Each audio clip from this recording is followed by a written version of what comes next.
Hi friends, കഴിഞ്ഞ degree level prelims എക്സാമിൻ്റെ 10 maths ക്വസ്റ്റ്യൻസാണ് നമ്മൾ ഈ വീഡിയോയിൽ ഡിസ്കസ് ചെയ്യുന്നത്.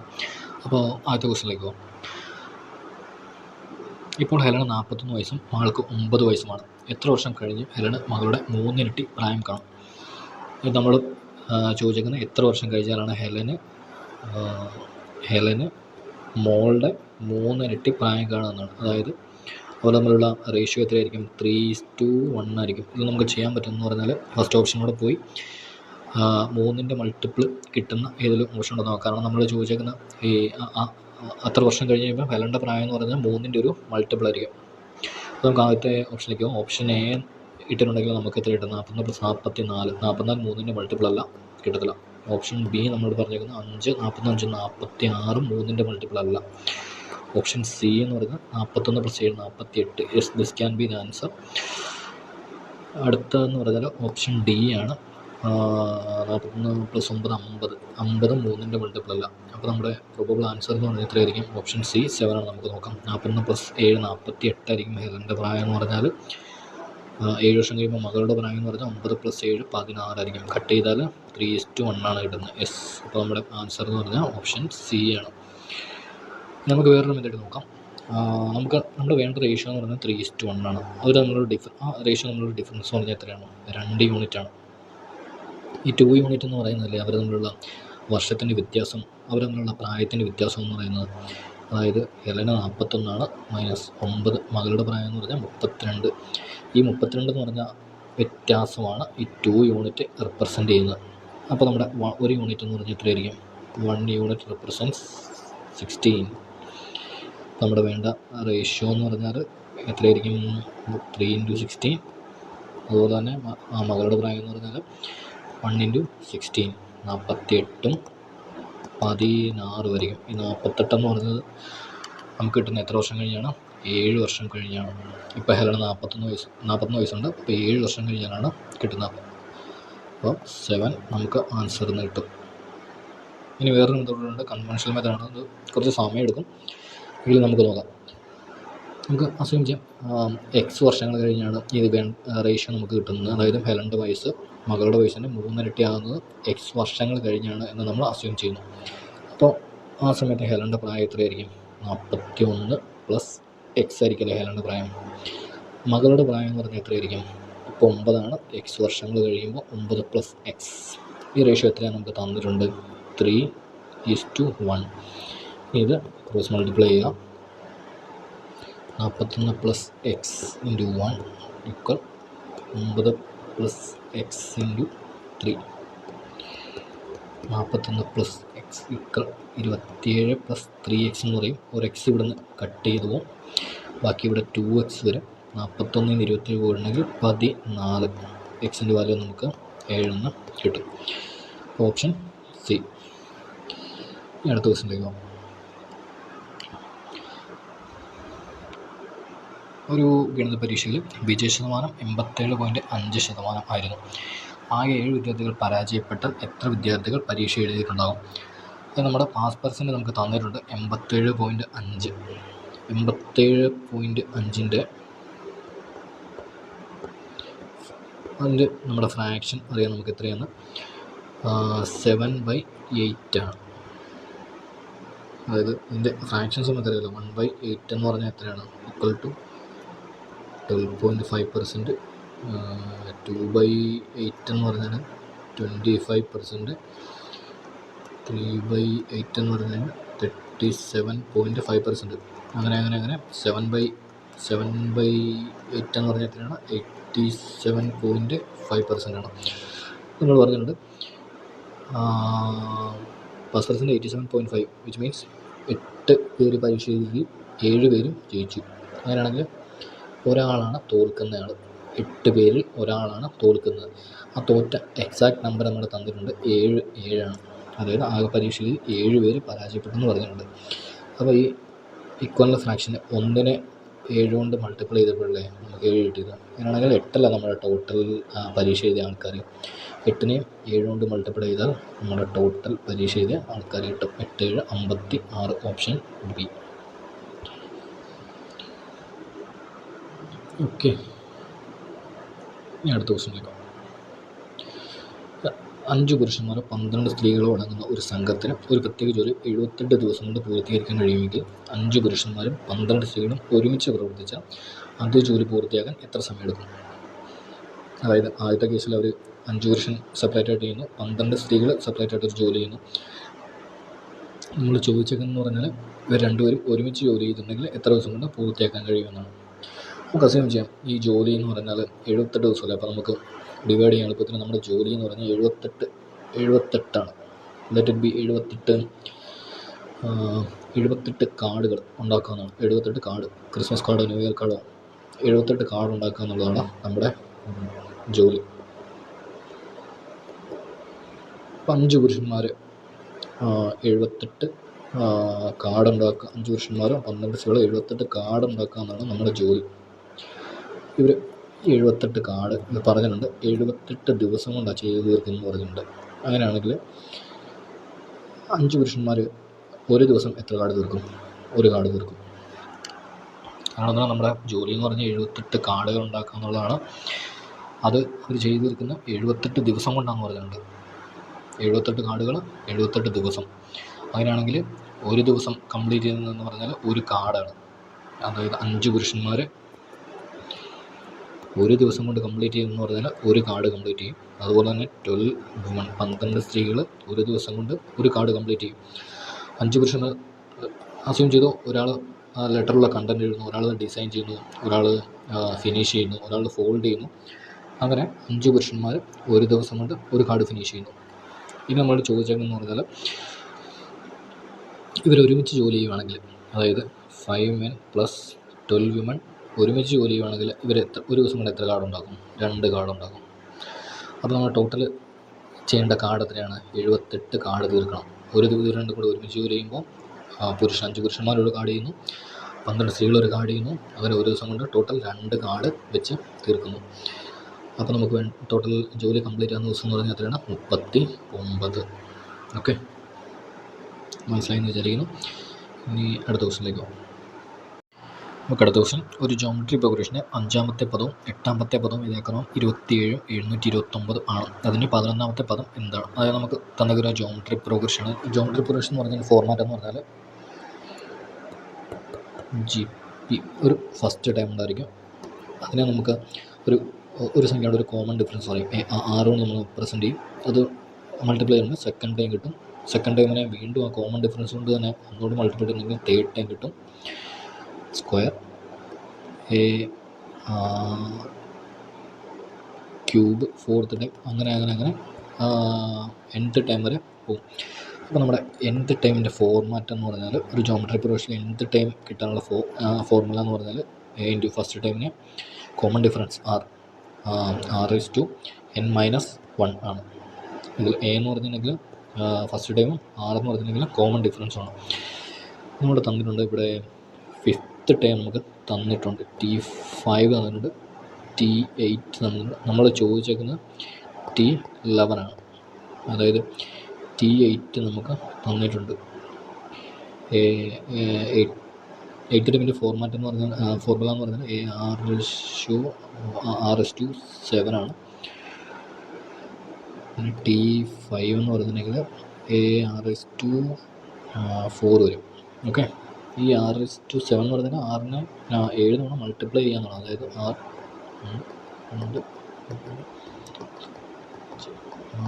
7 തവണ മൾട്ടിപ്ലൈ ചെയ്തു. താഴെ എന്ന് പറഞ്ഞാൽ r-നെ 4 തവണ മൾട്ടിപ്ലൈ ചെയ്യാന്നാണ്.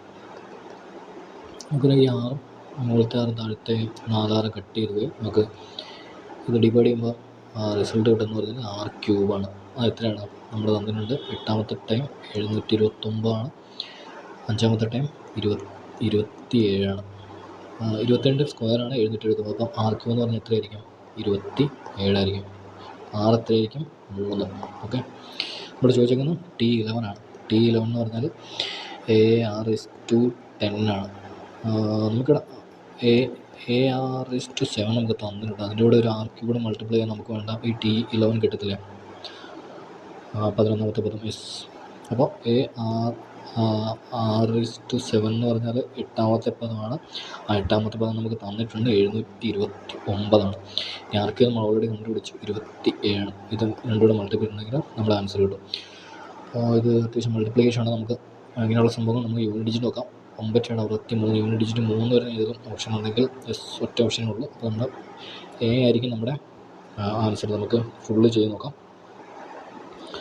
ഫുള്ള് മൾട്ടിപ്ലൈ ചെയ്യുന്നത് 729 3 6 വരും.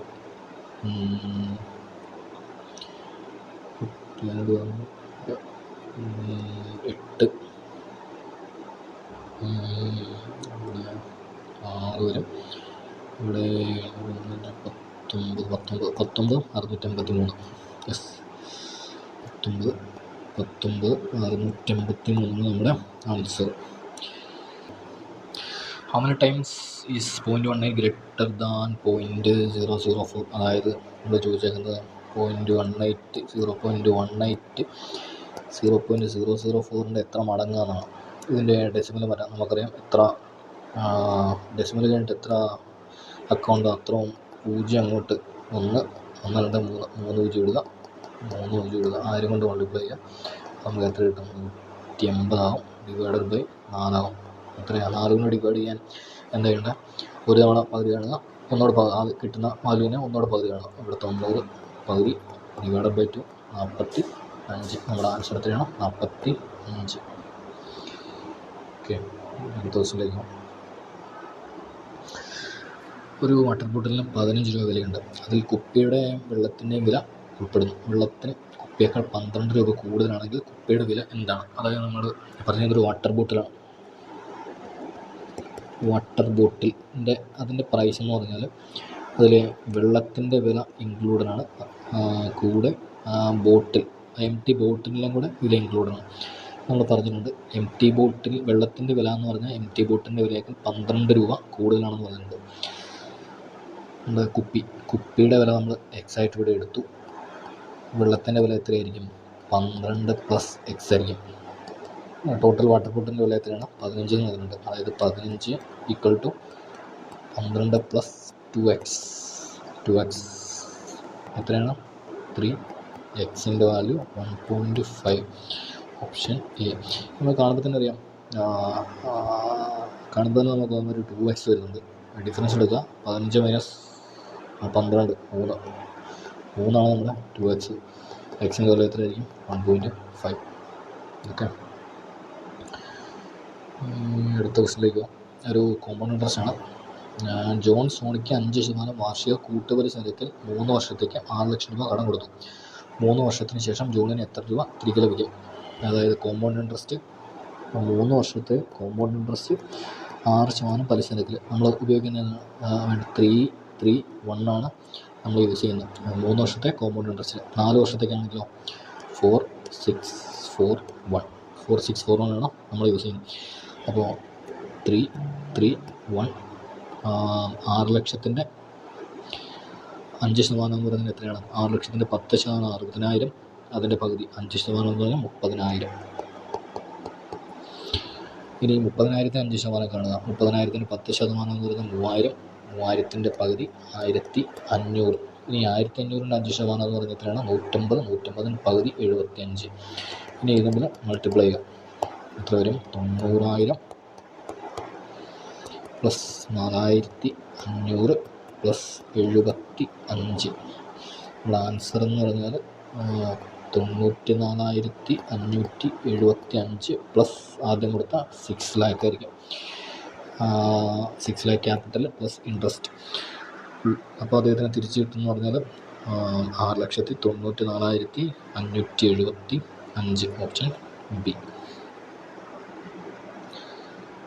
ഓക്കെ, അടുത്ത ക്വസ്റ്റ്യൻ എന്ന് പറഞ്ഞാൽ ഒരു വസ്തുവിൻ്റെ പകുതി ഭാഗം ഇരട്ടി വിലയ്ക്ക് വിൽക്കുമ്പോൾ ലാഭശതമാനം എത്രയാണ്? ഓക്കെ, അസുഖം കഴിഞ്ഞാൽ 2 പെന്ന് വാങ്ങിച്ചു. ഒരു പെന്ന്, 2 പെൻ ഞാൻ വാങ്ങിച്ചോളാം എന്ന് പറഞ്ഞാൽ 2നും സെയിം പ്രൈസാണ്. 100 രൂപയ്ക്ക് ഞാൻ വാങ്ങിച്ചു. ഇതിന് പകുതി ഭാഗം, അതായത് ഒരു പെൻ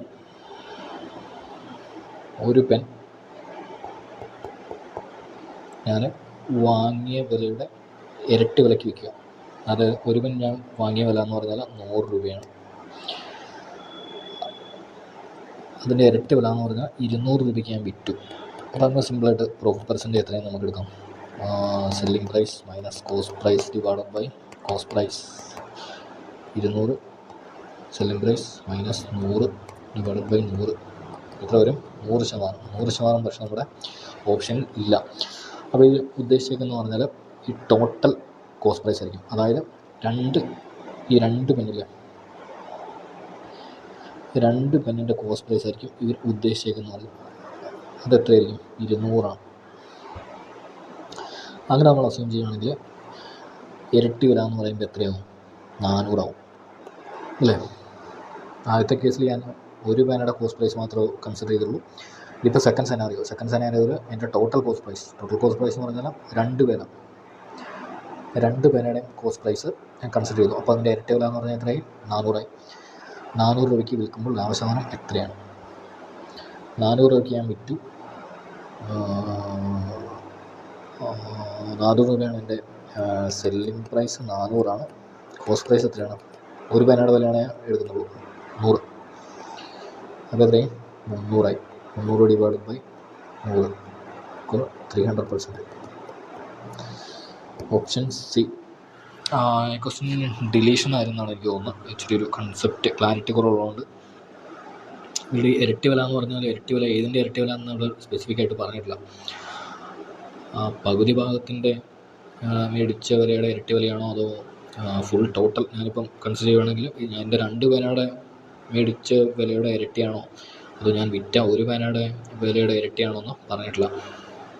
ഓക്കെ, ഇനി അടുത്തത് നെക്സ്റ്റ് ക്വസ്റ്റ്യനിലേക്ക്. ആവറേജിൻ്റെ ഒരു ക്വസ്റ്റ്യനാണ്. 29 പേരടങ്ങുന്ന ഒരു ഗ്രൂപ്പിൻ്റെ ശരാശരി പ്രായം 64. അപ്പോൾ ശരാശരി നമ്മൾ ഉദ്ദേശിക്കുന്നത് എന്താണ്? 9 പേരാണ്. 1 2 3 4 5 6 7 8 9 പേരുടെയും ശരാശരി 64 പറഞ്ഞാൽ എന്താണ്? എല്ലാവർക്കും 64 പ്രായം. ഓക്കെ, 64. ഒരങ്ങ ഗ്രൂപ്പ് വിടുന്നു. ശരാശരി പറയാം 62 കുറഞ്ഞു. നമുക്ക് അസ്യൂം ചെയ്യാം ഈ പുള്ളി അങ്ങ് പോയി. ഈ പുള്ളി പോയാൽ ബാക്കിയുള്ളവരുടെ പ്രായം എത്രയായി? 62. അതായത് ശരാശരി പ്രായം ആ ഗ്രൂപ്പിൻ്റെ 62 കുറഞ്ഞെന്ന് പറഞ്ഞാൽ എല്ലാവരുടെയും പ്രായം 62 കുറഞ്ഞെന്ന് നമുക്ക് മനസ്സിലാവും. അങ്ങനെയാണെങ്കിൽ പോയ വ്യക്തിയുടെ പ്രായം എന്താണെന്നാണ് അസ്യൂം ചെയ്ത് നോക്കുമ്പോൾ 64 എല്ലാവരുടെയും പ്രായം എന്ന് വിചാരിച്ചോ, ഇൻക്ലൂഡിങ് പോയ ആളുടെ. അങ്ങനെയാണെങ്കിൽ ഈ ആവറേജിന് എന്തെങ്കിലും വ്യത്യാസം ഉണ്ടാവുമോ? ഇല്ല. കാരണം ഒരാൾ അയാളുടെ 64 കൊണ്ട് പോയി, ബാക്കിയുള്ള 8 പേർക്കും 64 തന്നെയല്ലേ. അപ്പോൾ ആ ഗ്രൂപ്പിൻ്റെ ആവറേജ് എന്ന് പറഞ്ഞാൽ 64 തന്നെയായിട്ട് നിൽക്കുമായിരുന്നു. പക്ഷേ ഇവിടെ സംഭവിച്ചെന്ന് പറഞ്ഞാൽ അയാൾ പോയപ്പോൾ ആവറേജ് കുറഞ്ഞു.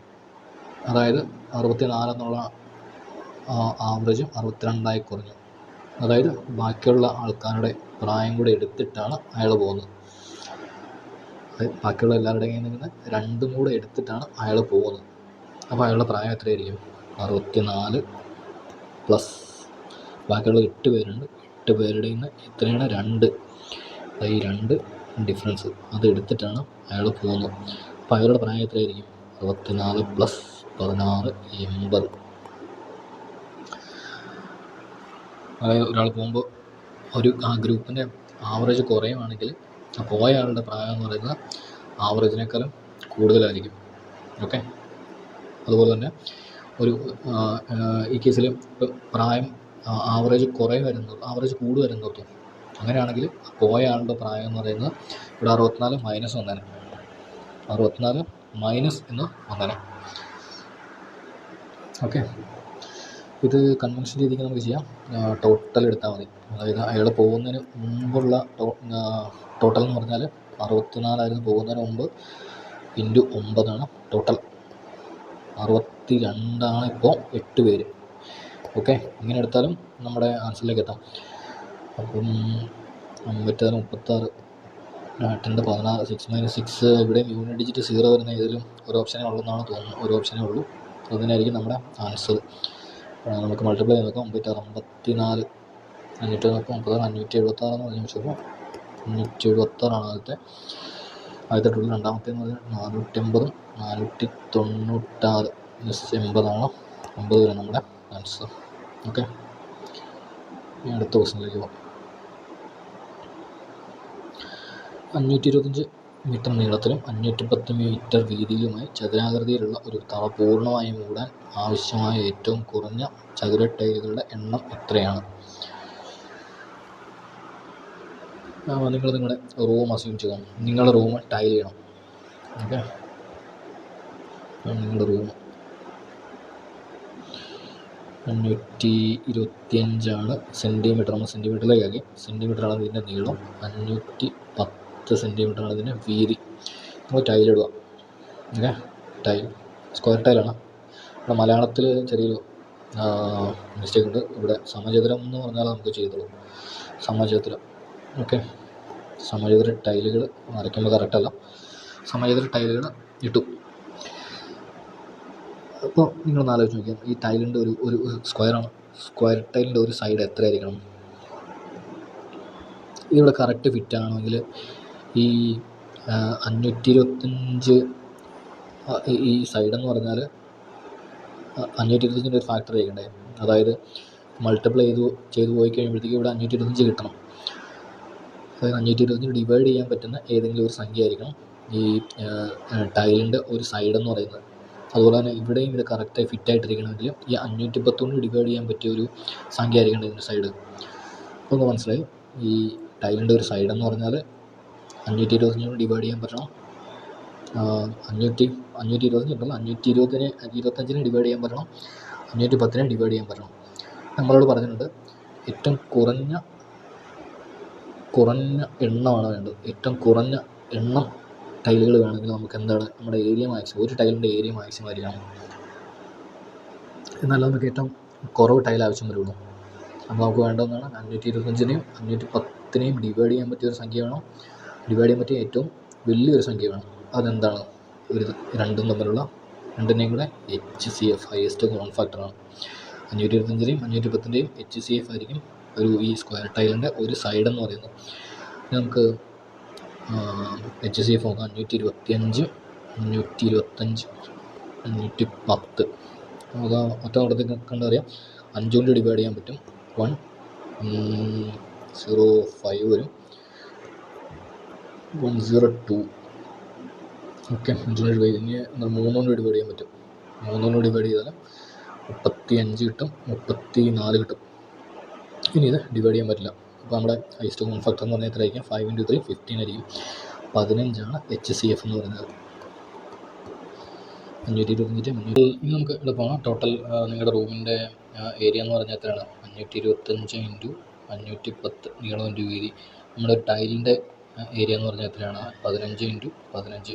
നമ്മൾ ഓൾറെഡി ഇവിടെ ഡിവൈഡ് ചെയ്തിട്ടുണ്ട്. ഇത് 525 നമ്മളിവിടെ 15 കൊണ്ട് ഡിവൈഡ് ചെയ്തിട്ടുണ്ട്. എത്ര നമുക്ക് കിട്ടിയത്? 35. ഇവിടെ എത്രയോ 35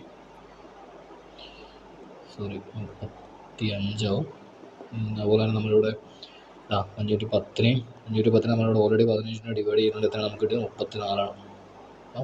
34 നമുക്ക് നമ്മുടെ എത്രയ്ക്കും 35 × 34 1225 എന്നൊരു 35 കുറച്ചാൽ പറയാം. കാരണം 35 സ്ക്വയർ നമുക്ക് എത്രയാണ്? 1225. അതിൽ നിന്ന് ഒരു 35 കുറവ്. 35 × 35 1225. 35 × 34 എന്ന് പറഞ്ഞാൽ അതിൽ നിന്ന് 35 കുറയ്ക്കുക. അപ്പോൾ 1190 ആയിരിക്കും നമ്മുടെ ആൻസർ. 1190 ഓപ്ഷൻ എ ആണ് നമ്മുടെ ആൻസർ. ഒരു ക്വസ്റ്റ്യൻ എനിക്ക് തോന്നുന്നു നൺ ഓഫ് ദീസ് ആണ് ഫൈനൽ ആൻസർക്ക് വന്നെന്ന് തോന്നുന്നു. അത് ഈ മലയാളം കറക്റ്റല്ല. സമചതുരം ആയാലാണ് നമുക്ക് ചെയ്യാൻ പറ്റുന്നത്. അതുകൊണ്ടായിരിക്കും. ഇനി നമ്മൾ 10 ക്വസ്റ്റ്യൻസ് കംപ്ലീറ്റ് ചെയ്തു. അപ്പോൾ